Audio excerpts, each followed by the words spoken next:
જય સ્વામિનારાયણ બધાને. વ્યતિકરણ એટલે કે ઇન્ટરફિયરન્સ, આનું આપણે ડિસ્કશન કરતા હતા. એ જ ડિસ્કશનમાં આગળ અત્યાર સુધી જે ચર્ચા કરેલી હતી એની અંદર આપણે કહીએ તો ભાઈ પાણીની સપાટી ઉપર જ્યારે બે સુરેખ સળિયાઓ અંદર બાર એક સમાન આવૃત્તિથી જ્યારે આપણે કહી શકાય દોલનો આપવામાં આવે અથવા સમાન કળામાં દોલનો આપવામાં આવે ત્યારે પરિણામી તીવ્રતા શોધવાનું સૂત્ર આપણે મેળવી કાઢેલું છે. સહાયક વ્યતિકરણ કેને કહેવાય, વિનાશક વ્યતિકરણ કેને કહેવાય એ આપણને ખ્યાલ છે. મેં તમને આવું કીધું હતું. પરિણામી તીવ્રતા શોધવાનું સૂત્ર શું? તો કે I બરાબર I1 plus I2 plus 2 under route I1 I2 સરેરાશ cos delta 2 minus delta delta આ ફાઈ કરી નાખું છું, કડા તફાવત ફાઈ.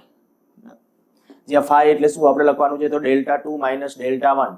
પછી આનું મૂલ્ય જ્યારે આપણે અસુસંબંધ ઉદ્ગમોના કિસ્સામાં મેળવતા હતા ત્યારે આપણે કીધું હતું કે અસુસંબંધ ઉદ્ગમોના કિસ્સામાં આ કડા તફાવત થાય 0. શું કામ? તો એનું કારણ મેં તમને સમજાવ્યું, ટેક્સ્ટબુકમાં નથી.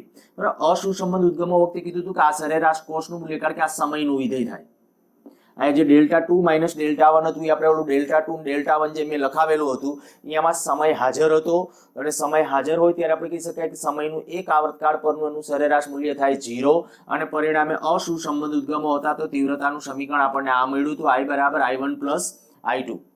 અને જ્યારે સુસંબંધ ઉદ્ગમો હતા ત્યારે સુસંબંધ ઉદ્ગમો વખતે પરિણામી તીવ્રતાનું સૂત્ર શું હતું? તો અહીંયા આપણે આવી રીતે આમ લખ્યું હતું I બરાબર I1 plus I2 plus 2 under route I1 I2 cos into bracket કે R1 માઇનસ R2. જો પ્રારંભિક કડા તફાવત હોય, બરાબર, હજી પ્રારંભિક તો પ્લસ ફાઈ 2 માઇનસ ફાઈ 1, હજી આવું એક પદ લખ્યું હતું પ્લસ આની અંદર બ્રેકેટની અંદર જ પ્લસ ફાઈ 2 માઇનસ ફાઈ 1 અથવા ફાઈ 1 માઇનસ ફાઈ 2. તો આવી રીતે આમ પદ હતું એ.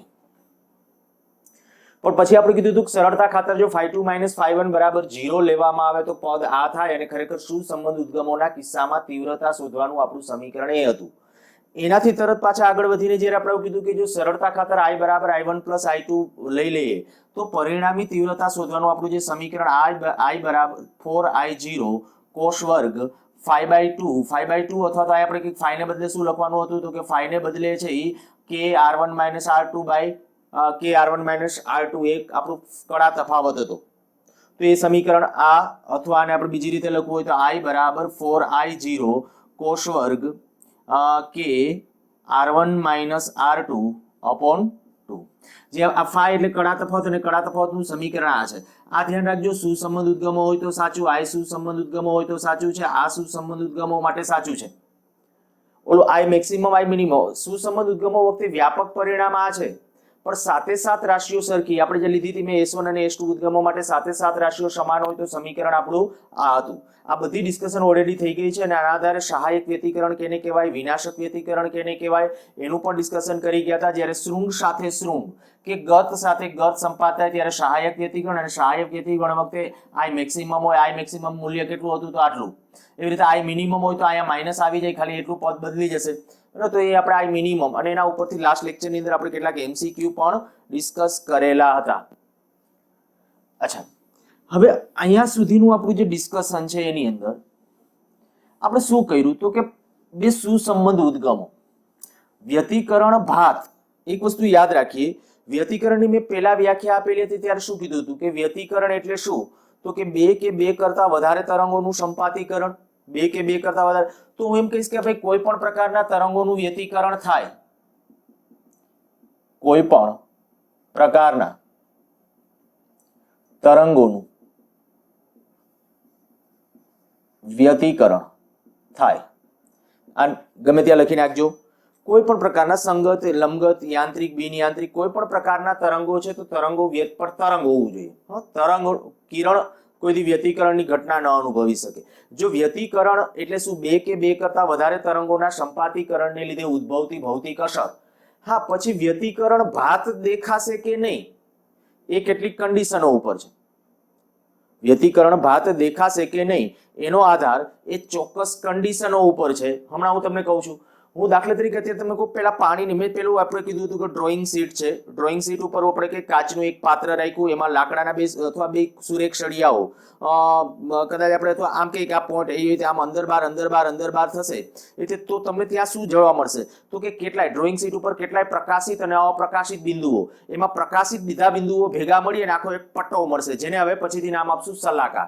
હું શું બોલું છું, માની લો કે ભાઈ આ પાણીની સપાટી ઉપરના આપણા બિંદુઓ છે, આ પાણીની સપાટી ઉપરના બિંદુઓ છે, તો અહીંયા આપણે કહી શકીએ કે આવી રીતે આના વલયો ઉત્પન્ન થશે, એ રીતે આના વલયો આની આજુબાજુ ઉત્પન્ન થશે, અને એ બધા અહીંયા પાણીની સપાટી ઉપર છે, અહીંયા વ્યતિકરણ અનુભવતા હશે, આ જેમ જેમ પ્રસરતા જતા હશે આગળ ને આગળ, બરાબર, એમ આ વલયો એકબીજા ઉપર અહીંયા સંપાતીકરણ અનુભવશે.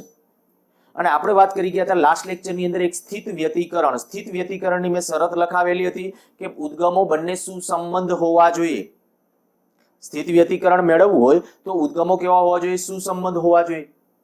તો જ્યારે ખરેખર અહીંયા ડ્રોઈંગ શીટ નીચે રાખેલી હોય, આ પાણીની ઉપલી આપણે કે આ પાત્ર હતું, માની લો આ આપણું પાત્ર છે, આ નીચે ડ્રોઈંગ શીટ હતી, તો પાણીની સપાટી ઉપર આપણે સળિયાઓને અંદર બાર જ્યારે કરીએ છીએ ત્યારે આવા તરંગો સંપાત થશે. હવે જો ઉપર તીવ્ર પ્રકાશ ઉદ્ગમ હોય ને તો ખરેખર અહીંયા કેટલાય ટપકાઓ તમને પ્રકાશિત પણ ભેગા ટપકાઓ, પ્રકાશિત ટપકાઓ ભેગા મળી અને આખી એક અહીંયા દાખલા તરીકે વચ્ચે હું એક વિચારું તો એક લાઇનિંગ જોવા મળે. એ અત્યારે સમજાવું છું શું કામ એવું જોવા મળે, જેને આપણે નામ આપશું સલાકા.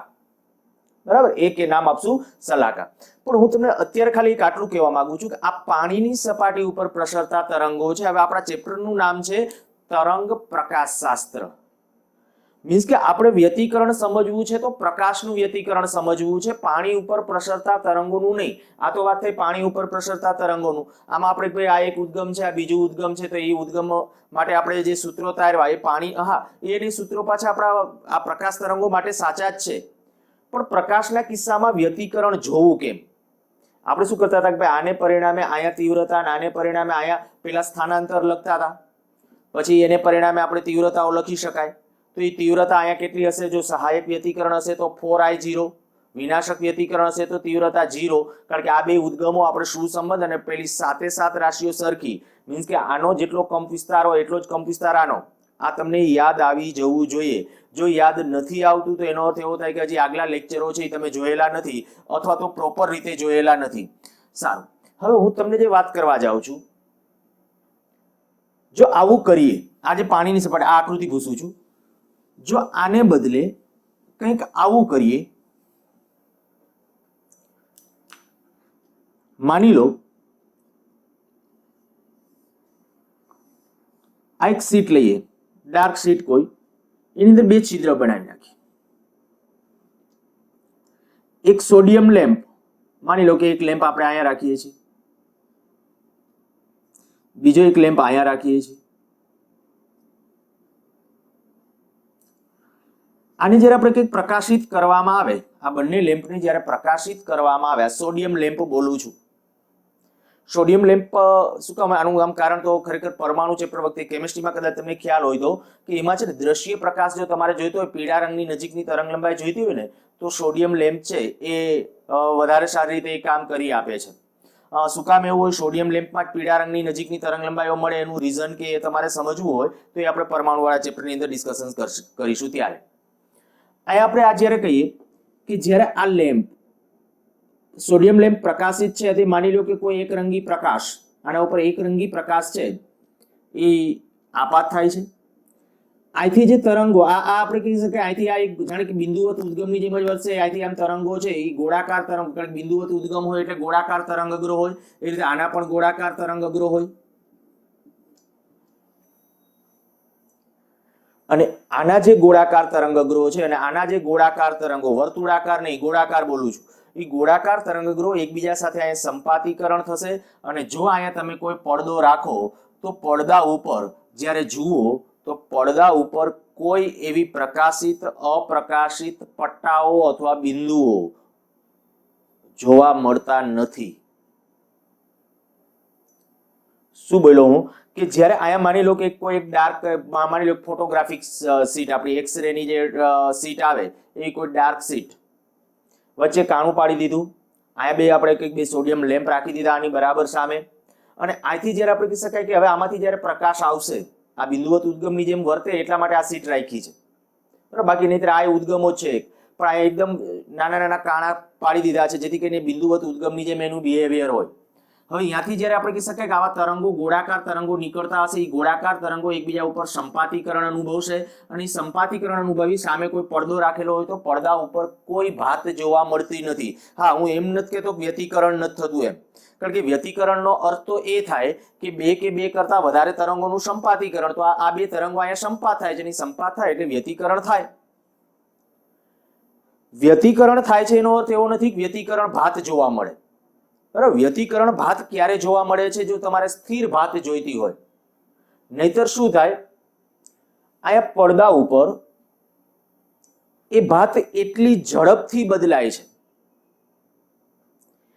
1 સેકન્ડમાં 10⁹ વખત ઓછામાં ઓછી કહું છું. જો આ સોડિયમ લેમ્પ હોય ને તો 1 સેકન્ડની અંદર 10⁹ વખત એક જ બિંદુ પાસે તીવ્રતા બદલાય. એક જ બિંદુ, આ બિંદુ પાસે માની લો કે કોઈ પ્રકાશિત શલાકા આપણે કે એની શરત સંતોષાય છે તો પછીની ક્ષણે સમય સાથે, કારણ કે ત્યારે સમયનું આવી રહે હાજર રહે. મેં હમણાં ઓલા સમીકરણો લખ્યા હતા, એ સમીકરણને યાદ કરો. એમાં કડા તફાવત ફાઈ જે હતું એમાં Δ2 - Δ1 અને Δ2 - Δ1 એટલે અંદર સમય હાજર હોય. સમય સાથે જો તીવ્રતા બદલાતી હોય એટલે અહીંયા હું તમને કહું ભાઈ સમય સાથે જો પડદા પરના એટલા અને 1 સેકન્ડની અંદર 10⁹ વખત, અથવા બીજા અર્થમાં કહું તો એમ કહેવાય કે કોઈ પણ બિંદુ પાસે 10⁻⁹ જેટલા સૂક્ષ્મ સમયગાળામાં 10⁻⁹ સેકન્ડ જેટલા સૂક્ષ્મ સમયગાળામાં તીવ્રતા બદલાય અને એ આપણી આંખની મર્યાદા બહાર છે. આપણી આંખની સામે કોઈ વસ્તુ 1 સેકન્ડના 16મા ભાગમાં પસાર થઈ જાય ને તો પણ એ વસ્તુ આપણે છૂટી તારવી શકતા નથી. તો આ તો કહું છું 1 સેકન્ડમાં 10⁹ વખત, ઓછામાં ઓછું એથી વધારે. કારણ કે દ્રશ્ય પ્રકાશની આવૃત્તિ તમારે કેવી હોય તો આવૃત્તિ કેટલી કહેવાય? 10⁻13, 14, 15 આ ક્રમની આવૃત્તિ હોય દ્રશ્ય પ્રકાશની આવૃત્તિ. તો ત્યારે એવા સંજોગોની અંદર એ જે અહીંયા આપણે કહી શકાય કે ભાઈ બદલાવાનો છે તીવ્રતા જે તે બિંદુ પાસે, એ બહુ ઝડપથી બદલાતું હશે અને પરિણામે આપણે કહી શકાય અહીંયા વ્યતિકરણ ભાત રચાતી હોતી નથી. અને બીજી વાત એ તમને અહીંયા સાથે સાથે કરી દઉં કે બદલાય છે શું કામ? તો કે આ પ્રકાશના જે બંને ઉદ્ગમો છે ને એ અસુસંબંધ ઉદ્ગમો કહેવાય. ધ્યાન રાખજો, સોડિયમ લેમ્પમાંથી આવતો પ્રકાશ આ કેવા ઉદ્ગમો છે? બંને અસુસંબંધ ઉદ્ગમો.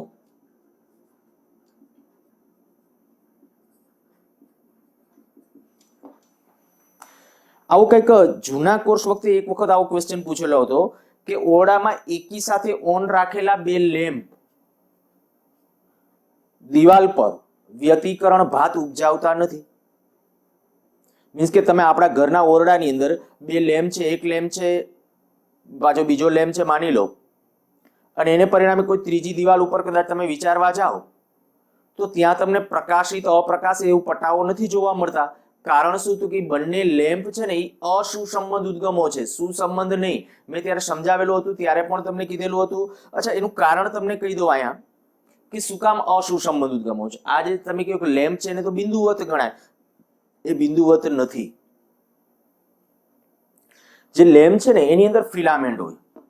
આ ફિલામેન્ટ કેવી રીતે પ્રકાશનું ઉત્સર્જન કરે ને એનું સામાન્ય લોજિક તમને સમજાવી દઉં છું. બાકી પરમાણુ વાળા ચેપ્ટરમાં જનરલી બલ્બ હોય ને તો બલ્બની અંદર આપણે કહીએ કે એની ટંગસ્ટન ધાતુની ફિલામેન્ટ, આ બલ્બની અંદર આ ટંગસ્ટન ધાતુની મોટા ભાગે ટંગસ્ટન એટલા માટે એનું ગલન બિંદુ છે ને અતિ ઊંચું છે, 3300 કેલ્વિનની નજીક, 3300 કેલ્વિનની નજીક.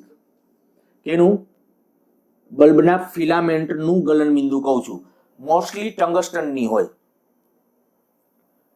ક્યારેક પેલો પીળા રંગનો જે પ્રકાશ આપતો ને એ બલ્બ, સાદો બલ્બ, અત્યારે તો હવે આ આપણા પાસે આવી ગયા બધા એલઈડી બલ્બ,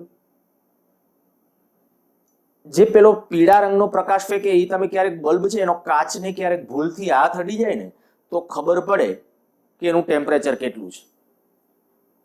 આની અંદર છે ને ફિલામેન્ટ અંદર ગરમ થાય ને એટલે અંદરનું ટેમ્પરેચર 2000 કેલ્વિનની નજીક વયું જાય. 2000 કેલ્વિન થી પણ વધારે હોય થોડું. કેટલું હોય એનું કેલ્ક્યુલેશન કરતા શીખવાડશું. જો કે આપણે વિદ્યુત ચુંબકીય તરંગો વખતે એવા કેટલા કેલ્ક્યુલેશનો કર્યા હતા. કયા સૂત્ર ઉપરથી? લેમ્ડા m × t બરાબર અચળ. જો યાદ હોય તો આ તમારે દ્રશ્ય પ્રકાશની તરંગ લંબાઈ જોઈતી હોય તો આ તાપમાન આશરે કેટલું રાખવું પડે ને એનું કેલ્ક્યુલેશન આપણે કહી શકાય તાપમાન આશરે જાય 6000 કેલ્વિનની નજીક, પણ એ લેમડા મેક્સિમમ જે ચોક્કસ તરંગ લંબાઈ તમારે જોઈતી હોય તો તાપમાન, ટૂંકમાં આપણો કહેવાનો અર્થ આ છે કે તાપમાન છે આ 5-6000 કેલ્વિનની નજીક સૂર્યનું ફોટોસ્ફિયર છે ને તો એનું તાપમાન છે એટલું છે. અચ્છા, હવે આ બલ્બની અંદર જ્યારે હું તમને એમ કહું આ તો સંપૂર્ણ કાળા પદાર્થ માટે હતું ઇક્વેશન, આ વળી પાછું તમને એમ થાય કે બલ્બ માટે ઈ બલ્બ માટે કન્ડિશન જુદી છે થોડી, એટલા માટે બલ્બ એ સંપૂર્ણ કાળો પદાર્થ નથી, સૂર્ય એ સંપૂર્ણ કાળો પદાર્થ છે અને એના માટે આપણે કહીએ લેમડા એમ ઇન્ટુ ટી બરાબર અચળ, વિનનો સ્થાનાંતરનો નિયમ 11th માં ભણી ગયા છે, વિનનો સ્થાનાંતરનો નિયમ. તો એ કન્ડિશન પ્રમાણે લેમડા એમ ઇન્ટુ ટી બરાબર અચળ, મારે ચોક્કસ તરંગ લંબાઈ જોઈતી હોય તો તાપમાન કેટલું રાખવું પડે ને એ સંપૂર્ણ કાળા પદાર્થ માટે એ તાપમાન લગભગ 6000 કેલ્વિનની નજીક મળે. બીજો કોઈ પદાર્થ હોય તો એના માટે મેં કીધું એના પરિણામો જુદા છે, પણ આપણે હું તમને આશરે કહું ને તો બલ્બ હોય ને તો અંદરનું ટેમ્પરેચર 2-2500 કેલ્વિનની નજીક હોય. ક્યારેક ભૂલથી કદાચ જો ભૂલથી એટલે હું તમને કહું હાથ આમ તો અડાડાય જ નહીં, જે સાદો બલ્બ હોય એના કાચને પણ માની લો કે લેમ્પ તમે બંધ કરી અને લેમ્પને તમારે ઉતારો ને તો તમે રૂમાલનો ઉપયોગ કરો ને, કદાચ આપણે કહીએ કે એમનો રૂમાલ ફોલ્ડ કરેલો છે, માની લો કે આપણે ઘડી પાડેલો છે ને ખીચામાં રાખવા માટે જે પ્રકાર હોય એ પ્રમાણે ઘડી પાડેલો ને એવો બલ્બ તમે એમનો રૂમાલ વડે પકડશો ને તો પણ કદાચ તમે એમ કહો કે જો સીધો જ ઇન્સ્ટન્ટ બંધ કરીને તરત પકડશો ને તો કદાચ જો તમારામાં હિંમત નહીં તો બલ્બને કદાચ નીચે મૂકી દેશો એટલું રૂમાલ થ્રુ પણ ગરમ લાગશે. મારે ખાલી આ એટલું કહેવું છે કે આનું ટેમ્પરેચર ઇન્ટરનલ ટેમ્પરેચર ખૂબ ઊંચું હોય એટલે ફરજિયાત કોઈક એવી ધાતુ વાપરવી પડે કે જે તાપમાને પીગળી ન જાય, એટલે ટંગસ્ટન ધાતુ જેનું ગલન બિંદુ લગભગ 3300 કેલ્વિન છે એટલું એ છે મોટા ભાગે છે 3300 અંશ સેલ્સિયસ છે લગભગ 3380 અંશ સેલ્સિયસ, હા એટલું કહું છું 3380 અંશ સેલ્સિયસ છે એટલે કેલ્વિનમાં એનાથી પણ વધુ થશે, આટલું એનું ગલન બિંદુ છે. સારું, હું તમને જે કહેવા જાઉં છું હવે આ કે આ ફિલામેન્ટ જ્યારે ગરમ થાય ત્યારે શું થશે તો કે આમાં રહેલા જે ફિલામેન્ટની અંદર રહેલા જે ઇલેક્ટ્રોન છે ને એ ઇલેક્ટ્રોન એને ઉર્જા મળે, કઈ ઉર્જા? ઉષ્મા ઉર્જા. હવે ઉષ્મા ઉર્જા મળે એટલે એનું શું થાય? આ જ વસ્તુ હું પરમાણુ વાળા ચેપ્ટરમાં સમજાવીશ કે ભાઈ આ ન્યુક્લિયસ છે, આ કક્ષામાં રહેલા ઇલેક્ટ્રોન્સ છે માની લો, હવે એને ઉષ્મા ઉર્જા મળે એટલે શું થાય તો કે એના રેન્ડમલી દોલનો થાય એટલે શું થાય કે આથી માની લો કે કોઈ ઇલેક્ટ્રોન છે એ ઉત્તેજિત ઉર્જા મળી એટલે એ ઉપલી કોઈ ઉર્જામાં ઉપલી ઉર્જા સ્તરમાં ગયો, હવે ઉપલા ઉર્જા સ્તરમાંથી પાછો નીચલા ઉર્જા સ્તરમાં આવે ત્યારે જો આપણે કહી શકાય કે ઉપલી કોઈ પણ કક્ષામાંથી બીજી કક્ષામાં આવે ને તો બામર શ્રેણી, અને બામર શ્રેણી કયા વિસ્તારમાં મળે? દ્રશ્ય વિસ્તારમાં. આ કેમિસ્ટ્રીમાં શીખી ગયા છો, ફિઝિક્સની અંદર આપણે પરમાણુ વાળા ચેપ્ટરમાં આ જ બધી વસ્તુ રિપીટ કરીશ કે જ્યારે આપણે કહીએ કે અહીંયા આપણે આ પહેલી કક્ષા છે, આ બીજી કક્ષા છે, બીજી કક્ષામાંથી માની લો કોઈ ઇલેક્ટ્રોન ગયો, ખાલી જગ્યા પડી, તો હવે ઉપલી કોઈ પણ કક્ષાઓમાંથી એ કક્ષા પુરાવા માટે ઇલેક્ટ્રોન આવશે ત્યારે બામર, અને બામર સિરીઝ છે દ્રશ્ય વિસ્તારમાં મળે એવું કેમિસ્ટ્રીમાં ભણી ગયા છો મેં કીધું એ, અને જો નથી યાદ તો આપણે પાછા ભણવાના છે બરાબર. પણ હું તમને એમ કહીશ કે ત્યારે દ્રશ્ય પ્રકાશ ઉપલા ઉર્જા સ્તરમાંથી ઇલેક્ટ્રોન આવે ને ત્યારે દ્રશ્ય પ્રકાશ છે ઉત્સર્જિત થાય અને પરિણામે આ ફિલામેન્ટ વાળો બલ્બ છે ને એ પ્રકાશ ઉત્સર્જિત કરે. ઓકે, ચાલો હવે તમને એ ખબર પડી કે ભાઈ ફિલામેન્ટ વાળો બલ્બ છે એ પ્રકાશનું ઉત્સર્જન કરે છે. અચ્છા, પ્રકાશનું ઉત્સર્જન કરે છે ત્યારે હવે એક એ વિચારો જોઈએ કે મેં હમણાં કીધું ઉપલા ઉર્જા સ્તરોમાંથી, હવે ઉપલા ઉર્જા સ્તરો એટલે ત્રીજામાંથી બીજી કક્ષામાં આવે, ચોથામાંથી બીજી કક્ષામાં આવે, પાંચમામાંથી બીજી કક્ષામાં આવે, તો બધી વખતે દ્રશ્ય પ્રકાશ જ છે પણ દ્રશ્ય પ્રકાશની તરંગ લંબાઈ જુદી જુદી હશે. ત્રીજીમાંથી બીજીમાં આવે ત્યારે ઉર્જા ગેપ જે હોય, ચોથીમાંથી બીજીમાં આવે ત્યારે જે ઉર્જા ગેપ હોય એ ઉર્જા ગેપ એનર્જી ગેપ કહેવાય. જો મેં કીધું આ કેમિસ્ટ્રીનું યાદ હોય તો જ આ સમજવાનું ટ્રાય કરજો, નહીતર કાંઈ નહીં. આ તો હું અસુસંબંધ ઉદ્ગમો સમજાવવાનું ટ્રાય કરું છું, નહીતર પરમાણુ વાળા ચેપ્ટરની અંદર આ આપણે પાછું રિપીટ કરશું ત્યારે ઓટોમેટિકલી તમને પાછું બધું યાદ આવી જશે. મારે જો કે યાદ જ કરાવવાનું છે કે તમે કેમિસ્ટ્રીમાં શું ભણ્યા છો. ખરેખર ત્યાં જ્યારે આપણે કહીએ કે ભાઈ ત્રીજીમાંથી બીજી કક્ષામાં આવે, ચોથીમાંથી બીજી કક્ષામાં આવે, પાંચમીમાંથી બીજી કક્ષામાં આવે, મેં કક્ષાઓ અહીંયા બધી બાકીની નથી દોરી, તો ત્યારે એ ઉર્જાનો ગેપ જુદો જુદો હોય તો E બરાબર hc/લેમ્ડા, આ સૂત્ર યાદ હશે. જો ઉર્જા ગેપ જુદો જુદો હોય તો લેમ્ડા જુદું જુદું હોય. હવે લેમ્ડા જુદું જુદું એનો અર્થ કે આવૃત્તિ જુદી જુદી, અથવા લેમ્ડા જ્યારે જુદું જુદું છે તો એનો અર્થ એવો થાય કે ભાઈ અહીંથી જે પ્રકાશનું કિરણ ઉત્સર્જિત થશે અથવા અહીંથી જે તરંગ નીકળશે, બીજું તરંગ નીકળશે, એ બધાની આવૃત્તિ જુદી જુદી હોય અને પરિણામે હું એમ કહી શકું કે આ જે છે ને, જે સાદો બલ્બ હોય ને, જે સાદો બલ્બ, એ સાદો બલ્બ પોતે પણ જેટલા એની અંદર જે તરંગ લંબાઈ ધરાવતા વિકિરણો આવે ને, એ બધી તરંગ લંબાઈ પણ સુસંમત ઉદ્ગમોની જેમ બિહેવિયર નથી. એક જ ફિલામેન્ટમાંથી જે પ્રકાશ ઉત્સર્જિત થાય ને, એમાં પણ એની આવૃત્તિ જુદી જુદી હોય. સાદા બલ્બ માટેની વાત કરું છું. હા, ચોક્કસ એકરંગી પ્રકાશ હોય, એકરંગી પ્રકાશ હોય તો એમાં શું હોય, એની અંદર ચોક્કસ દબાણ ને બધું ક્રિએટ કરવું પડે. પણ એ બધું, કારણ કે અત્યારે જો આ વસ્તુ હજી વધારે થઈ જતી હશે તો એ નહીં ખબર પડે તમને. એટલે હું પરમાણુ વાળા ચેપ્ટર વખતે તમને ડિસ્કસ કરી દઈશ કે માની લો કે ભાઈ તમારે પીળા રંગનો પ્રકાશ જે બહાર લઈ આવવો હોય તો શું કરવું પડે, એની કેટલીક કન્ડિશનો છે. એ ચોક્કસ કન્ડિશનો વખતે છે તમે પીળા રંગનો પ્રકાશ જોઈતો હોય તો પીળા રંગનો પ્રકાશ પણ બલ્બમાંથી બહાર લઈ આવડાવી શકો.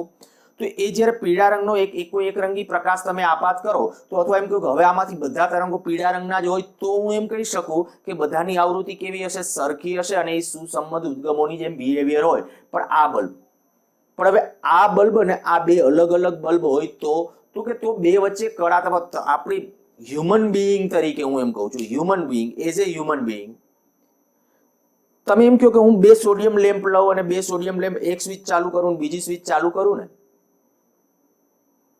તો એ બે સ્વિચ ચાલુ કરવાનો જે સમય ડિફરન્સ હોય ને, એ સમય ડિફરન્સ પણ લગભગ 10⁻⁹ સેકન્ડ થી નાનો હજી સુધી આપણે નથી કરી શકી. તમે ગમે એવી એક્યુરસી સાથે સ્વિચ ચાલુ કરવાની વાત કરું. બે સોડિયમ લેમ્પ લીધા, બરાબર, બે સોડિયમ લેમ્પ લીધા અને મેં કીધું બેની સ્વિચ તમે એવું વિચારો એક જ ક્ષણે ચાલુ કરો. હવે એક જ ક્ષણે ચાલુ કરવાની ગમે એવી કોશિશ કરો ને તો પણ એ બે વચ્ચે સમય ડિફરન્સ કેટલો હશે? 10⁻⁹ સેકન્ડ જેટલો સમય ડિફરન્સ રહી જ જશે. અને આ જે સમય ડિફરન્સ રહી જાય ને, એ દર્શાવે છે કે કોઈ દિવસ બે અલગ અલગ સોડિયમ લેમ્પ હોય ને, કોઈ દિવસ સુસંબદ્ધ ઉદ્ગમો તરીકે વર્તી શકે નહીં. ઓકે, હું છેલ્લી 5-7 મિનિટથી જે ડિસ્કશન કરું છું માત્ર એટલું જ પ્રૂવ કરવા માટે કે સોડિયમ, બે અલગ અલગ સોડિયમ લેમ્પ છે તો એ બે અલગ અલગ સોડિયમ લેમ્પ વચ્ચે સમયનો તફાવત કેટલો હોય? આશરે 10⁻⁹ સેકન્ડ જેટલો મિનિમમ સમયગાળો હોય. પરિણામે એનો અર્થ એવો થઈ ગયો કે એ બંને સુસંબદ્ધ ઉદ્ગમો તરીકે ન હોય અને સુસંબદ્ધ ઉદ્ગમો વડે સ્થિર વ્યતિકરણ ભાત જોઈતી હોય, પડદા ઉપર તમને ભાત ડગતી ન હોય, તો એવી ભાત જો તમારે જોઈતી હોય ને તો ફરજિયાત ઉદ્ગમો સુસંબદ્ધ હોવા જોઈએ. આગલા લેક્ચરનો છેલ્લે હું ચર્ચા કરતો હતો, શરત લખાવેલી હતી કે પ્રકાશના કિસ્સામાં તમારે સુસંબદ્ધ ઉદ્ગમો સુસંબદ્ધ સ્થિત વ્યતિકરણ ભાત મેળવવી હોય તો એના માટેની શરત શું? તો ઉદ્ગમો સુસંબદ્ધ હોવા જોઈએ. પછી પાણી પર ના હોય તો એ ભલે, પ્રકાશ ના હોય તો એ ભલે. તો હવે વાત અહીંયા હતી કે ભાઈ આ બે સોડિયમ લેમ્પ લીધા તો સુસંબદ્ધ ઉદ્ગમો નથી, કારણ કે કીધું 10⁻⁹ સેકન્ડ જેટલો તો minimum as a human being difference રહેવાનો બે વચ્ચે. અને જો સમય તફાવત એટલો છે પછી કડા તફાવત કેટલો હોય તમને મેળવતા આવડે છે એટલા માટે, કારણ કે મેં તમને એક સૂત્ર લખી દીધું, તમને યાદ હશે કે ભાઈ કડા તફાવત જ્યારે લખો ત્યારે આપણે મેં કીધું હતું 2π લખવું છેદમાં, સમય તફાવત લખો તો છેદમાં t લખવું, પદ તફાવત લખો છેદમાં લેમડા લખવું. હવે સમય તફાવત જો તમે જાણતા હો, સમય તફાવત તમે જાણતા હો, સમય તફાવત કેટલો કીધું? આશરે 10⁻⁹ સેકન્ડ. તો એને અનુરૂપ તમને કડા તફાવત જોઈએ તો કડા તફાવત મળે, પથ તફાવત પણ મળે. અને જે કોઈ પણ આપણે કહીએ કે સહાયક વ્યતિકરણ, કારણ કે ખરેખર રિયલમાં જો કડા તફાવત છે ને, આપણે આવૃત્તિના સંદર્ભમાં હું તમને કહું, આવૃત્તિ કેટલી હોય દ્રશ્ય પ્રકાશની? આશરે 10⁻15 14 થી 15 હર્ટ્ઝના ક્રમની હોય. મેં આગલા લેક્ચરોમાં કીધું હતું, આવૃત્તિ દ્રશ્ય પ્રકાશની આવૃત્તિ 10⁻14 થી 15 ક્રમની હોય.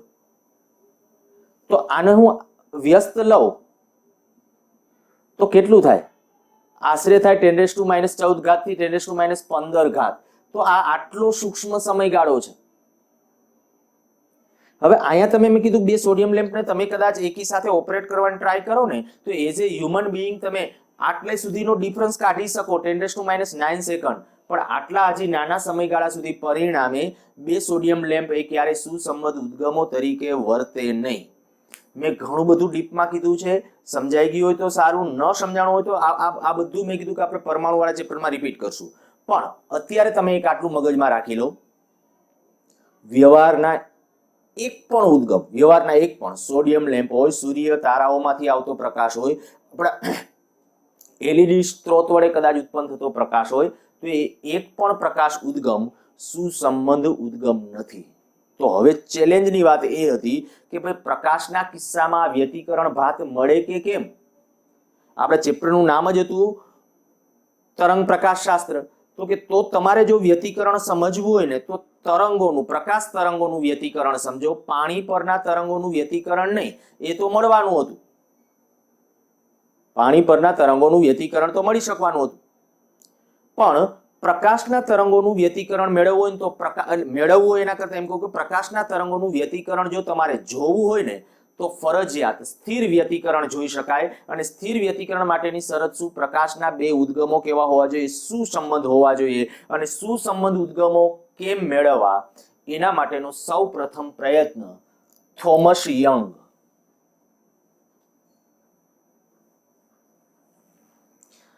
ટેક્સ્ટબુકની અંદર આ બધી ડિસ્કશન આમ આપેલી છે, પણ બધી એટલે આ નહીં, ખાલી એટલું જ. પહેલા તો આપણે કહી દીધું કે ભાઈ પ્રકાશના કિસ્સામાં, પાણીના કિસ્સામાં આપણે વ્યતિકરણ ભાત મેળવેલી છે. તો ત્યારે શું હતા? બે પેલા પિન, એ પિન એકી સાથે અંદર બાર એટલે આવૃત્તિ બેની આરામથી સરખી મેચ કરી શકાય. બરાબર, બેની આવૃત્તિ સરખી, બેનો એમ્પ્લિટ્યુડ, અને પરિણામે સ્થિત વ્યતિકરણ ભાત મળતી હતી. પણ પ્રકાશના કિસ્સામાં જો આવા બે સોડિયમ, એટલે એને એક આકૃતિ દોરી છે બે સોડિયમ લેમ્પ રાખીને, તો અહીંયા આપણે પડદા ઉપર કોઈ વ્યતિકરણ ભાત મળતી નથી. તો કે હવે પડદા ઉપર જો વ્યતિકરણ ભાત જોવી હોય ને તો પ્રકાશના બે સુસંબંધ ઉદ્ગમો મેળવવા પડે. અને પ્રકાશના બે સુસંબંધ ઉદ્ગમો મેળવવા માટેની સૌ પ્રથમ ગોઠવણ જે કરી એ થોમસ યંગ, શિક્ષક હતો થોમસ યંગ, અને એમણે ઓપ્ટિશિયન એવું કહેવાય છે, આંખનો ડોક્ટર હતો કે ઓપ્ટિશિયન, શિક્ષક નહીં. ત્યારે એમણે જ્યારે પ્રકાશની જરૂર પડી કે ભાઈ આંખમાં પ્રકાશ, એ બધા પ્રકાશનું વ્યતિકરણ કેવી રીતે તરંગો સંપાત થાય છે ને એ બધું સમજવા માટે એ પોતે જ્યારે, અત્યારે આ અવસ્થામાં ચેલેન્જનું કામ એ હતું કે પ્રકાશના કિસ્સામાં સુસંબંધ ઉદ્ગમો કેમ મળે. એટલે એણે જે વિચાર કર્યો ને કે આવી રીતે આમ કદાચ ગોઠવણ કરીએ તો મળે. તો એની સૌથી પહેલી ગોઠવણ છે એ સફળ રહી. મેં પહેલા જો અહીં સૌથી પહેલા આવું થોમસ યંગના પ્રયોગની અંદર આ વિધાનો એમસીક્યુ માટે લખેલા છે. પ્રકાશના સુસંબંધ ઉદ્ગમો મેળવ્યા. યંગે શું કર્યું? થોમસ યંગે શું કર્યું? પ્રકાશના સુસંબંધ ઉદ્ગમો મેળવ્યા. કેવી રીતે? એક જ તરંગ અગ્રના વિભાજનથી.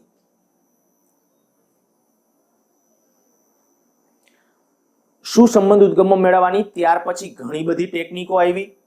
એની અંદર જે મુખ્ય છે ને એમાં કહીએ તો તરંગ અગ્રના વિભાજનથી,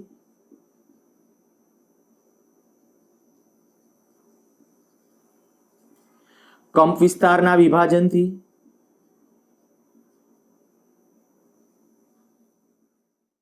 પ્રિઝમ. આપણે ભણવાના નથી પણ કદાચ કોઈ જગ્યાએ આવે તો એ સુસંબંધ ઉદ્ગમો માટેની ટેકનિક જ છે. પછી ફ્રેનલ બાયપ્રિઝમ,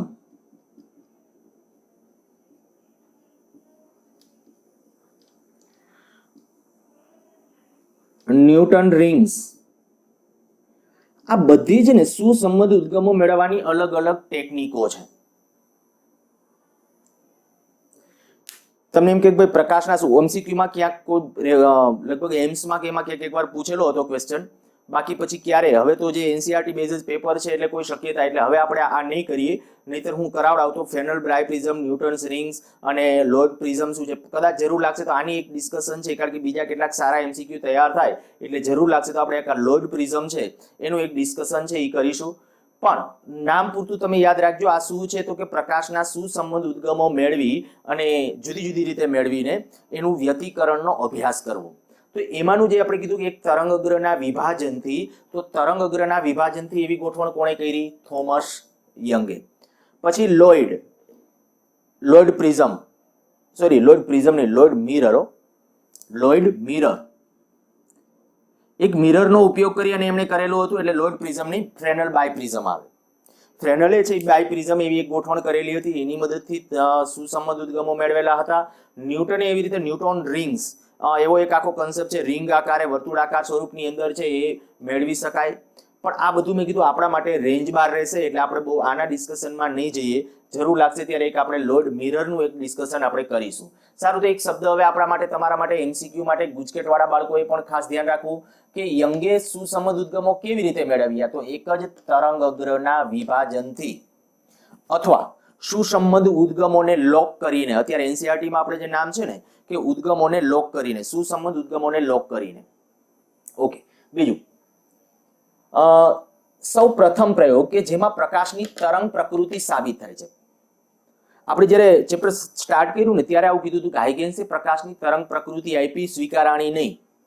પણ ત્યાર પછી છે ને યંગે પ્રયોગ કરેલો, આવું આપણે કીધું હતું. અને મેં કીધું યંગનો પ્રયોગ આપણે ભણશું.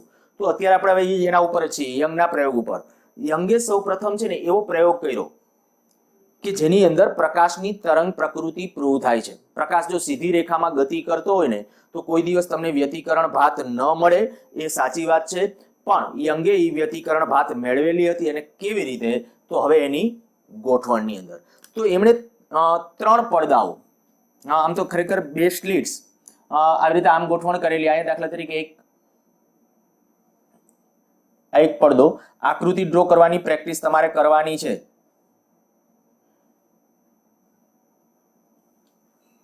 અહીંયા એક પડદો,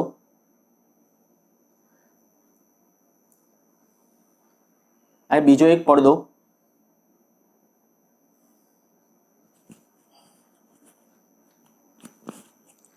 અને એક ત્રીજો પડદો.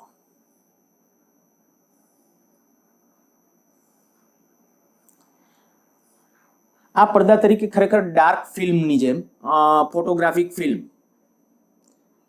જ્યારે કોઈ એકરંગી પ્રકાશ, અહીંયા હું એમ કહું છું, અહીંયા કહી દઉં ચાલો, એકરંગી પ્રકાશ ઉદ્ગમ,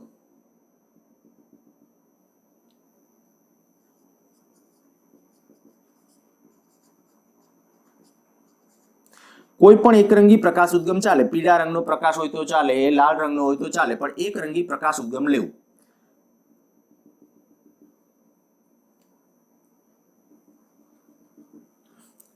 આકૃતિ ડ્રો કરતી વખતે કેવી રીતે ડ્રો કરવાની છે જરા જોજો બરાબર. હું કેવી રીતે ડ્રો કરું છું એ, કારણ કે પ્રશ્ન પૂછાયેલો છે. પ્રકાશના સુસંબંધ ઉદ્ગમો મેળવવા માટેની યંગની ગોઠવણ સમજાવો. તો આકૃતિ તમારે ડ્રો કરવી પડશે. આ 3 પડદાઓ, એની અંદર ખરેખર આ પડદા ઉપર આપણને ભાત મળશે. પણ આ જે છે એ તો આપણી સ્લિટ્સ છે. એ કેવી રીતે લેવાની છે સ્લિટ્સ? તો કે થોમસ યંગે શું કરેલું હતું તો કે અહીંયા છે ને એક પિન હોલ, પિન વડે પાડેલું કાણું. આ દાખલા તરીકે પડદો 1 કહું છું, આ પડદો 2, એની અંદર પાસે એવા 2 પિન હોલ, અહીંયા S1, બીજું અહીંયા S2. બીજું એને એક આવી ગોઠવણ કરે, આને હું S નામ આપું. ખરેખર ધ્યાન રાખજો કે આ જે પહેલો પડદો છે એમાં જે આ એક છિદ્ર રાખેલું પિન હોલ, ઈ પોતે એક ઉદ્ગમ તરીકે વર્તે ને, એટલે એને કોઈ એકરંગી પ્રકાશ ઉદ્ગમ વડે પ્રકાશિત કરેલ છે. આ પોતે ખરેખર પ્રકાશ ઉદ્ગમ નથી, S પોતે ઉદ્ગમ નથી. પણ S શું છે તો કે S છે ને એ બિંદુવત પ્રકાશના ઉદ્ગમની જેમ બિહેવિયર આપે. એટલે પિન હોલ, પિન હોલ એટલે પિન વડે પાડેલું કાણું. અને એ એટલું બધું આની ખરેખર યંગનો જે પ્રયોગ છે ને એને આમ ઓળખાય છે YDSE, young double slit experiment. આપણે ઘણી વખત બોલશું YDSE, young double slit experiment. આ ખરેખર યંગનો જે ડબલ સ્લિટ એક્સપેરિમેન્ટ છે ને એ આ છે. એણે શું કરેલું હતું તો કે આ જે પડદો 2 છે ને એની અંદર પછી એનું એડવાન્સ સ્વરૂપ, પહેલા પ્રયોગની અંદર તો એને આવું જ કરેલું હતું. આની અંદર એક પિન હોલ, આની અંદર 2 પિન હોલ, એટલે કે S1 અને S2 એવા 2 બિંદુવત એટલે 2 પિન હોલ રાખેલા હતા. અને પેલા સૂર્યપ્રકાશનો ઉપયોગ કરીને કરવાનો પ્રયત્ન કરેલો હતો પ્રારંભિક પ્રયોગ. પછી એકરંગી પ્રકાશ ઉદ્ગમ તરીકે એમણે લીધેલો હતો. એટલે ઐતિહાસિક પ્રયોગમાં થોમસ યંગે આ સ્લિટને બદલે, સ્લિટ એટલે બીજું કંઈ નહીં, એકદમ પાતળી તિરાડ. આપણે હું તમને કોઈ એક્સરે ની ફિલ્મ હોય ને તો એક્સરે ની ફિલ્મમાં તમે ખાલી બ્લેડ વડે આમ કાપો મૂકી દો, બ્લેડ વડે આમ કાપો, અને પછી કદાચ એમનું તમે આમ જોરો આમ પ્રકાશમાં રાખો ને તો તમને આમ સફેદ લીટી દેખાશે. એટલું પાતળી સ્લિટ. અને અહીંયા ખાલી સ્લિટને બદલે પિન હોલ. સ્લિટ એટલે શું હવે તમે સમજી ગયા હશો. હું એમ કહું કે બ્લેડ વડે આમ કાપો મૂકી દઈએ તો એકદમ પાતળી જે લીટી જેવું ભાગ તૈયાર થશે ને એ સ્લિટ તરીકે વર્તન કરશે, એ સ્લિટ નામ આપશું. પણ યંગે પોતાના પેલા પ્રયોગની અંદર અહીંયા S1 અને S2 પિન વડે પાડેલું કાણું, ખાલી પિન વડે પાડેલું એકદમ સૂક્ષ્મ છિદ્ર, જે તમને કહું કે MM ના ક્રમનું, MM કરતા પણ અતિ નાનું, MM ના ક્રમનું કહું છું એટલે MM કરતા પણ અતિ નાનું એવા પરિમાણ ધરાવતો અહીંયા આપણે કહીએ કે ભાઈ છિદ્ર બનાવેલા S1 અને S2. અને પછી શું એને મેન્ટેન કર્યું, એક આ વસ્તુ ઉપર ખાસ ફોકસ રાખ્યું કે S થી S1 અને S થી S2 નું ડિસ્ટન્સ સરખું થાય. આ S થી S1 અને S થી S2 નું ડિસ્ટન્સ સરખું થાય ને એ બાબત ઉપર એને ફોકસ કર્યું. એની જે જો એમ જે નામ YD યંગ ડબલ સ્લિટ, આ છે ને આ જે સ્લિટ હતી, આ જે S1 અને S2 એને પછી સ્લિટ અહીંયા પિન હોલ ને બદલે સ્લિટ હોલ રાખેલી હતી. પણ આ છે ને એને પછી પોતાના એક્સપેરિમેન્ટની અંદર આવું કર્યું કે આ આકાર કે અહીંથી આ અંતર મેન્ટેન કરવું હોય ને તો શું કરવાનું કે આ બે જે પડદો 1 અને 2 જે છે ને બેને ચિપકાવી દેવામાં આવે, એવી રીતે ચિપકાવી દેવામાં આવે કે જેથી કરીને કોઈ એવી રીતે આડાવડી મૂવમેન્ટ ન થાય કે જેથી આ બદલાઈ જાય, S થી S1 અને S થી S2 નું ડિસ્ટન્સ. અહીંયા S1 S2 અંતર પણ મિલીમીટરના ક્રમનું, S1 S2 એ MM ના ક્રમનું, આ S1 S2 પણ ખૂબ નાનું, બરાબર, MM ના ક્રમનું મેં લખ્યું છે. વળી S થી S1 અને S થી S2 નું અંતર કેવું રાખ્યું, સરખું રાખ્યું. અને જ્યારે આના ઉપર એક રંગી પ્રકાશ આપાત કર્યો ને ત્યારે એણે જોયું કે જ્યારે અહીંથી પ્રકાશ, કારણ કે આ બિંદુવત ઉદ્ગમની જેમ વર્તે એટલે આથી ગોળાકાર તરંગો આમ ઉત્સર્જિત થશે. એ જ્યારે ગોળાકાર તરંગો આના ઉપર આવશે S1 અને S2, ત્યારે આના ઉપર એક જ તરંગ અગ્ર, જો તમે જોઈ શકશો અહીંયા, કારણ કે S થી S1 અને S થી S2 નું અંતર સરખું છે, તો હું આમ કહીશ કે S માંથી અહીંયા જે તરંગ અગ્ર પહોંચશે ને એ તરંગ અગ્ર અહીંયા પહોંચ્યું હશે, કારણ કે ડિસ્ટન્સ કેવું છે, સરખું છે. અને પરિણામે S1 અને S2 બે વડે એક જ તરંગ અગ્ર કપાશે. તમે જોઈ શકો મેં પેલા જે લખ્યું હતું તરંગ અગ્રના વિભાજનથી, જો પ્રકાશના સુસંબંધ ઉદ્ગમો કેવી રીતે મેળવેલા છે, તરંગ અગ્રના વિભાજનથી. કેવી રીતે તરંગ અગ્રનું વિભાજન થયું તમે સમજી ગયા હશો. આ શું થયું કે આ જે S1 અને S2 જે છે, અહીંથી S માંથી જે તરંગ અગ્ર, એક ગોળાકાર તરંગ અગ્ર, આપણને ખબર છે તરંગ અગ્ર શું, તરંગ અગ્રની વ્યાખ્યા સમાન કળામાં દોલન કરતા કણોમાંથી પસાર થતું કાલ્પનિક પૃષ્ઠ. તો હું એમ કહી શકું કે આ જે તરંગ અગ્ર આમ હશે ગોળાકાર, પણ એ જે ગોળાકાર તરંગ એ ઉપરના બધા કણો એક સમાન કળામાં હશે એમ કહેવાય કે નહીં? તો કે હા, કારણ કે તરંગ અગ્રની વ્યાખ્યા જે થાય સમાન કળામાં દોલન કરતા કણોમાંથી પસાર થતું કાલ્પનિક પૃષ્ઠ. તો અહીંયા આ તરંગ અગ્ર એના બધા કણો સમાન કળામાં દોલનો કરે છે. હવે થયું શું કે S1 અને S2 ઉપર આ એક જ તરંગ અગ્ર એક જ ક્ષણે આપાત થયું, S1 અને S2 ઉપર, અને એનું વિભાજન થયું. એ તરંગ અગ્ર અહીંયા ભટકાણું એટલે હવે આ એક ગૌણ ઉદ્ગમ તરીકે પાછું વર્તન, આ એક નવા એક ઉદ્ગમ તરીકે ગોળાકાર ગૌણ તરંગોનું ઉત્સર્જન. પણ હવે જુઓ બે છે ને સમાન કળામાં દોલનો કરતા હશે. આ સમજાઈ ગયું હોવું જોઈએ કે હવે આ S1 અને S2 છે ને એ બે સુસંબંધ ઉદ્ગમો શું કામ હશે. થયું શું કે અહીંથી જે તરંગ અગ્ર આવ્યું ને એ એક જ તરંગ અગ્ર આ બંને વડે એકી સાથે કપાયેલું છે, અને જ્યારે તરંગ અગ્ર આના વડે ને આના વડે તરંગ અગ્ર કપાશે ને ત્યારે એ તરંગ અગ્ર બે એક જ તરંગ અગ્ર હોવાથી સમાન કળામાં હશે. પરિણામે S1 અને S2 સુસંબંધ ઉદ્ગમો તરીકે વર્તે છે. અને હવે જે સુસંબંધ ઉદ્ગમો હોવાથી જ્યારે આ પડદા ઉપર જ્યારે જોયું ને ત્યારે અહીંયા આવી સલાકાઓ,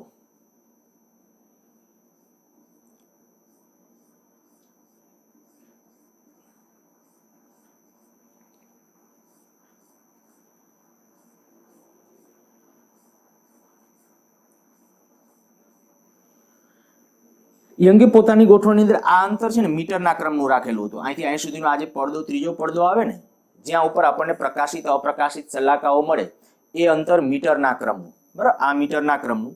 S1 S2 મિલીમીટરના ક્રમનું.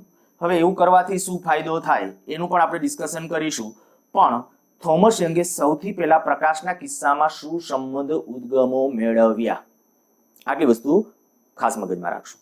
અચ્છા, હવે એમણે જે સુસંબંધ ઉદ્ગમો મેળવેલા છે, પ્રકાશના બે જે સુસંબંધ ઉદ્ગમો, બરાબર, એની મારે જો ગોઠવણ છે, આ એની ગોઠવણ થઈ, પણ એની સંજ્ઞાત્મક રીતે આકૃતિ ડ્રો કરવી તો માની લો કે ભાઈ આ S1 ઉદ્ગમ, આ S2 ઉદ્ગમ,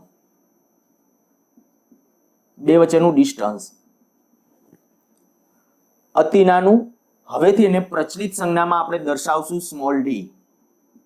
ધ્યાન રાખજો, બે ઉદ્ગમો વચ્ચેનું અંતર કેટલું? Small D.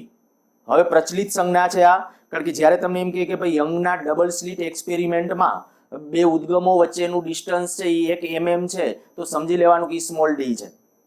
આ ડબલ સ્લિટ એટલે આ સ્લિટ હો, S1 અને S2. આ તો આમ બધા પડદાઓ છે 3. તો એ ડબલ સ્લિટ એક્સપેરિમેન્ટમાં બે S1 અને S2 વચ્ચેનું જે અંતર છે એ mm ના ક્રમનું હશે. પછી શું થયું? આ બે વચ્ચેનું અંતર આપણે સંજ્ઞાત્મક અત્યારે હું આકૃતિ દોરું. સામે જ્યારે પડદો મૂકેલો છે, એ પડદો અહીંથી આ કેપિટલ ડી જેટલા અંતરે, અહીંથી અહીં સુધીનું આ ડિસ્ટન્સ કહું છું કેપિટલ ડી.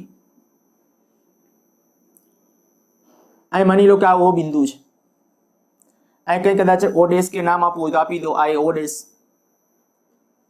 S1 S2 એનો આ લંબ દ્વિભાજક થયો, એના પરના બિંદુઓ આપણે નામ આપ્યા છે O ડેશ. જ્યારે પડદા ઉપરનું કોઈ બિંદુ હોય, અહીંયા પડદા પરનું અહીંયા બિંદુ, માની લો કે અહીંયા કોઈ એક બિંદુ, અહીંથી અહીં સુધીનો આ ડિસ્ટન્સ આ કહું છું આ P, S1P, અને આ ડિસ્ટન્સ કહું છું S2P. જો આપણે વ્યતિકરણ ચાલુ કર્યું ત્યારે મેં તમને પ્રકાશના કિસ્સામાં આવી રીતે આમ સમજાવ્યું હતું. આપણી રીતે જ્યારે પાણી ઉપરના તરંગો નહીં, પ્રકાશના તરંગો સમજતા ત્યારે મેં તમને આવું કીધું હતું, S1 અને S2 અહીંથી 7 રાશિઓ સમાન. એ આપણું અત્યાર સુધીનું વ્યતિકરણ સમજવા માટે જરૂર, પણ હવે એ શું કામ એવું લીધું હતું હવે સમજાઈ જશે બધું. કે આ S1 અને S2, તો એ S1 અને S2 બિંદુવત પ્રકાશના ઉદ્ગમો છે. બિંદુવત પ્રકાશના ઉદ્ગમો છે ત્યારે અહીંયાથી ઉત્સર્જાઈને તરંગો અહીંયા પડદા પરના જે તે બિંદુ પાસે પહોંચશે. અહીંથી અહીં સુધીનું આ પડદા પરનું અંતર હવે કહીશું પ્રચલિત સંજ્ઞામાં x. આ બધી પ્રચલિત સંજ્ઞાઓ લખું છું. પડદા પરનું અંતર, તો આ ક્યાંથી અંતર છે? તો કાંઈ એમ કેવું હતું કે મધ્યસ્થ પ્રકાશિતથી. ક્યાંથી અંતર? મધ્યસ્થ પ્રકાશિતથી અંતર. અહીંયા આપણે શૂન્ય ક્રમની પ્રકાશિત શલાકા મળે, શૂન્ય ક્રમનું સહાયક વ્યતિકરણ મળે. શું કામ? તો હવે તમને ખ્યાલ આવી ગયો કે અહીંથી અહીં સુધીનું આ જેટલું ડિસ્ટન્સ થશે એટલું ડિસ્ટન્સ આ થશે. ઓકે, અહીંથી આ જેટલું ડિસ્ટન્સ થાય S1O એટલું S2O થાય.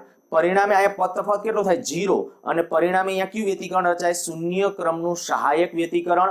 પરિણામે અહીંયા પ્રકાશિત પટ્ટો તમને, અચ્છા પટ્ટો શું કામ જોવા મળે? માની લો કે અહીંયા મેં કીધું પ્રકાશિત પટ્ટો, શું કામ શબ્દ પ્રયોગ કર્યો? ખરેખર તો અહીંયા ટપકા છે, બિંદુવત પ્રકાશ ઉદ્ગમો છે, તો અહીં બિંદુવત પ્રકાશનું ટપકું મળવાને બદલે પટ્ટો શું કામ? જરાક ફીલ કરો. હું અત્યારે તમને એમ કહું કે ભાઈ હું યામાક્ષ પદ્ધતિ આવી રીતે આમ લઉં, આમ x અક્ષ, તો y અક્ષ આમ આવે, આ z અક્ષ, આ y અક્ષ. મેં રાઉન્ડ કરીને વચ્ચે ટપકું કર્યું છે, એનો અર્થ કે y અક્ષ કેમની થશે?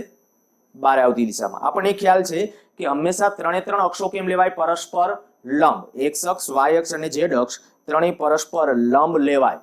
અને એન્ટી ક્લોકવાઇઝ નામકરણ હોવું જોઈએ. તો હું x અક્ષ આમ લઉં તો y આમ હોવી જોઈએ અને z આમ હોવી જોઈએ. જો હું આવું કરું કે આ O માંથી પસાર થતી અને અત્યારે વ્હાઇટ બોર્ડના સમતલને લંબ, જે y અક્ષને સમાંતર થશે એવી એક રેખાની આમ કલ્પના કરું. જરાક ઇમેજિનેશન કરો. અહીંયા હું એક રેખા, કઈ? O માંથી આ વ્હાઇટ બોર્ડના સમતલને લંબ, તમારે ત્યાં લખતા હોય ત્યારે એમ લખાય પેપરના પૃષ્ઠને લંબ રૂપે, કે પુસ્તકના પૃષ્ઠને લંબ રૂપે. પુસ્તક એટલે તમે વાંચતા હો ત્યારે પુસ્તક બોલાય, પણ પેપરમાં લખતા હોય તો ખાલી એમ લખું પેપરના પૃષ્ઠને લંબ રૂપે. O માંથી પસાર થતી અને પેપરના પૃષ્ઠને લંબ રૂપે આવી એક આમ રેખા વિચારો અહીંયા, કે જે y અક્ષને સમજો, y અક્ષ આમ છે, y અક્ષને સમાંતર આવે. હવે જરાક વિચારો જોઈએ કે અહીંયા હું વાત કરું, આના ઉપરના કોઈ પણ બિંદુ લઉં, આના ઉપર, આ રેખા ઉપરનું, આ રેખા વાત કરું છું, બરાબર? આ રેખા ઉપરનું હું કોઈ પણ બિંદુ વિચારું, આ S1O S2O જેટલું ડિસ્ટન્સ થશે એવી રીતે વિચારો જોઈએ કે આનું કોઈ આ કેપ પાસેનું આનું બિંદુ લઉં તો S1 થી O અને S2 થી O ડિસ્ટન્સ સરખું થશે કે નહીં? તો કે થાય. એનો અર્થ એવો થાય કે આ જેટલું જો અહીંયા આ S1O S2O જેટલું જે પ્રમાણે ડિસ્ટન્સ છે એવી રીતે જો મારે મેન્ટેન ખરેખર કરવું હોય ને તો આપણે શું કહી શકાય કે ભાઈ અહીંયા હું લંબ દ્વિભાજક ડ્રો કરું તો આ ડિસ્ટન્સ કેવું થવાનું, સરખું, અને સરખું થાય તો અહીંયા શું રચાય, શૂન્ય ક્રમનું સહાયક વ્યતિકરણ, અને પરિણામે છે ને આમ પ્રકાશિત પટ્ટો મળે. આ રીતે આમ આપણને પ્રકાશિત પટ્ટો જોવા મળશે. અહીંયા આખો એક પ્રકાશિત પટ્ટો જે મેં અહીંયા ડ્રો કરેલો છે, આ પ્રકાશિત પટ્ટો જેને કહેવાય મધ્યસ્થ પ્રકાશિત. પછી પાછો પ્રકાશિત અહીંયા મળશે, વચ્ચે અપ્રકાશિત આવી જશે, વચ્ચે અપ્રકાશિત આવી જશે, પાછો અહીંયા પ્રકાશિત મળશે. હવે ઈ શું કામ મળે છે એ આપણે ખરેખર અગાઉ ભણી ગયા કે અહીંયા પદ તફાવત 0 થાય પછી જ્યાં પદ તફાવત λ/2 વાળા બિંદુ આવશે ને અહીંયા આવશે વિનાશક વ્યતિકરણ, પ્રથમ ક્રમનું વિનાશક વ્યતિકરણ, પછી આવશે પ્રથમ ક્રમનું સહાયક. એટલે આવી રીતે પ્રકાશિત અપ્રકાશિત પટ્ટાઓ, અને આ જે પ્રકાશિત પટ્ટાઓ છે ને એને આપણે નામ આપશું શલાકા, પ્રકાશિત શલાકાઓ. આની જે ગાણિતિક રજૂઆત છે ને એ ગાણિતિક રજૂઆત છે નેક્સ્ટ લેક્ચર વખતે કરશું, કારણ કે નહીંતર લેક્ચરની લેન્થ ખૂબ વધી જશે. અત્યારે ખાલી એક આટલું કહી દો, ટેક્સ્ટબુકમાં છે ને આકૃતિઓ ડ્રો કરેલી છે. અચ્છા, તમને આકૃતિ બતાવું.